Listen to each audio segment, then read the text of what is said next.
जय श्री कृष्ण बच्चों। आज आप पढ़ रहे हैं आपके पर्यावरण अध्ययन से पाठ 10 जल ऊपर से नीचे की ओर। जल ऊपर से नीचे की ओर। बच्चों, आप जानते हैं कि बरसात के समय झरने तथा नदी से पानी बहता हुआ तालाब में इकट्ठा होता है, अर्थात पानी ऊपर से नीचे की ओर बहता है। बहते पानी एवं तालाब के पानी का उपयोग हम अपने दैनिक जीवन में हर जगह करते हैं। तो आप जानते हैं कि बरसात के समय, जब बरसात का मौसम आता है तो उस समय क्या होता है, झरना और नदी ये दोनों खूब बहते हैं। जब खूब चारों तरफ पानी पानी हो जाता है तो झरने भी बहने लगते हैं और नदी से पानी बहता है और फिर वहाँ से बहता हुआ वो तालाब के अंदर इकट्ठा होता है, अर्थात पानी ऊपर से नीचे की ओर बहता है।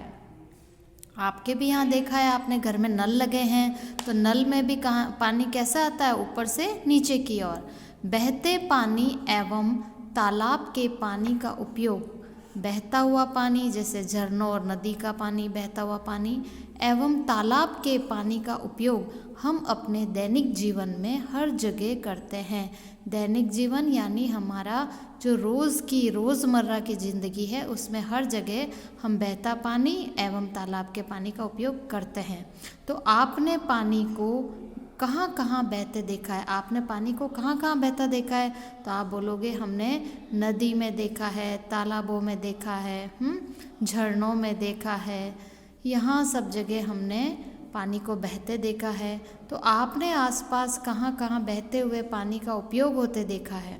आपने अपने आसपास में कहाँ कहाँ बहते पानी का, जैसे कि आपके वहाँ नदी बहती है या कोई तालाब है, या वहाँ से आप पानी का उपयोग आपने कैसे देखा है? क्या वहाँ पे मशीन, उसके द्वारा मोटर लगाई गई है, मशीनों के द्वारा उपयोग हुआ है? तो ये आपको बताना है।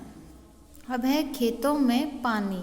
अगर बरसात अच्छी हो जाए, अगर बरसात अच्छी हो जाए तो खेतों में फसल को पानी की कोई समस्या नहीं रहती। ये तो आप अच्छे से जानते हैं कि बरसात अगर अच्छी हो गई तो फिर उसी पानी से क्या होती है, खेतों में भी खड़ी फसलों को भी पानी मिल जाता है। तो खेतों में जो फसल है वहाँ पे पानी की कोई समस्या नहीं रहती। परंतु बरसात न हो, अब बात यह है कि अगर बरसात ना हो तो या कम हो या आवश्यकता अनुसार फसल को अलग से पानी देने की आवश्यकता होती है, इसे सिंचाई करना कहते हैं। देखो, खेतों के अंदर जो खड़ी फसलें हैं उनको कम या आवश्यकता अनुसार फसल को अलग से पानी देने की जो आवश्यकता होती है, अगर बरसात आ गई तो फसल को पानी देने की आवश्यकता नहीं है, लेकिन अगर बारिश नहीं है या बारिश कम हुई है तो उस फसल को आवश्यकता अनुसार अलग से जो पानी हम देते हैं उसको देने की आवश्यकता होती है। उसे क्या कहते हैं? इसे ही हम सिंचाई करना कहते हैं। तो खेती के लिए पानी कहाँ कहाँ से आता है? अगर खेत में सब जगह पानी बराबर न पहुँचे तो फसल पर क्या प्रभाव पड़ेगा? हम ऐसा क्या करें कि पूरे खेत में पानी पहुंच जाए? तो इस बारे में आपको विचार करना है। और इधर देखिए, खेतों तक पानी पहुंचाना, ये यहाँ से पानी बह रहा है और यहाँ पे छोटी छोटी नाली बनी है, इसके माध्यम से ये पानी बहकर सब जगह खेतों में पहुंच रहा है और ये व्यक्ति अपनी फसल लेकर कार्य करना है। तो अब यहाँ पे आप देखेंगे इस चित्र में, और इस चित्र में आप क्या देख रहे हैं? खेत में नलकूप पर मोटर और पाइप से सिंचाई होते हुए, ये खेत है। खेत के अंदर ये क्या लगा हुआ है? नलकूप पर मोटर भी लगी है, यहाँ पर मोटर भी लगी है और ये पाइप लगा है और इस पाइप के माध्यम से देखो खेतों में पानी आ रहा है और ये पानी फिर खेतों में यहाँ से ऐसे जा रहा है। तो खेतों में इसके माध्यम से क्या हो रही है? सिंचाई हो रही है। फसल को क्या मिल रहा है? पानी मिल रहा है। और यहाँ पे देखिए, फव्वारे से होती हुई कृषि, फव्वारे से होती हुई कृषि। अब ये देखो, आप खेत के अंदर फव्वारा लगा है और फव्वारे के द्वारा ये चारों ओर पानी जा रहा है। ये देखो, खेतों में फव्वारे के द्वारा ये पानी पहुँच रहा है। तो यहाँ पे आपको सिंचाई के दो तरीके यहाँ पे नज़र आ रहे हैं, नलकूप पर मोटर और पाइप के द्वारा, और यहाँ पे फव्वारे के द्वारा भी सिंचाई हो रही है। तो आप इसमें आपको पता करना है और लिखना है कि खेतों में पानी किस तरह पहुँच रहा है, सिंचाई के लिए किन साधनों में पशु श्रम का उपयोग होता है।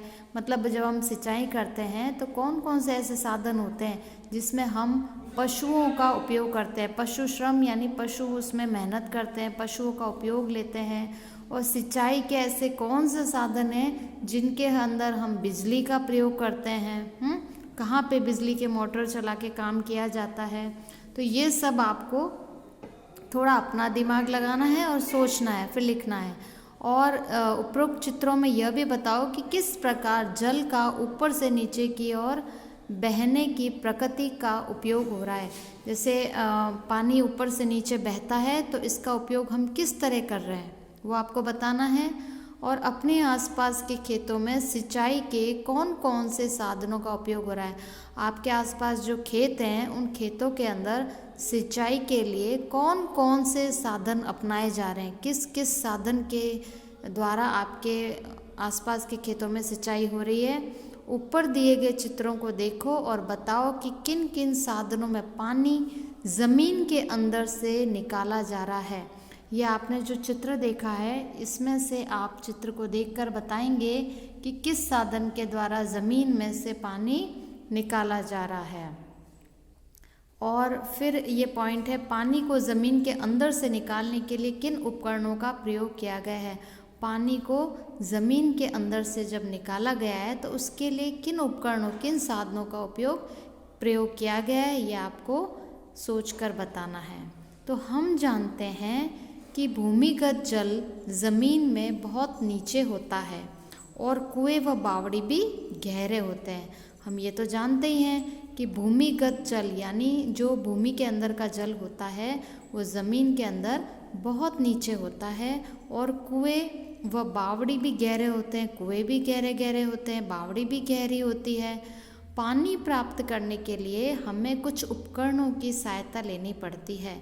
अगर हमको पानी चाहिए तो उसके लिए हमें क्या करना है, उसके लिए हमें कुछ उपकरणों की सहायता लेनी पड़ती है जिससे हम पानी खेतों तक पहुंचा सकें। कुएं में भी पानी गहराई में होता है, ज़मीन में भी पानी बहुत नीचे होता है, बावड़ी भी गहरी होती है। तो किस तरह उस पानी को हम अपने खेतों में किस तरह से पहुंचाएं, तो उसके लिए हमको कुछ उपकरणों की सहायता लेनी पड़ती है जिससे हम पानी खेतों तक पहुंचा सकें।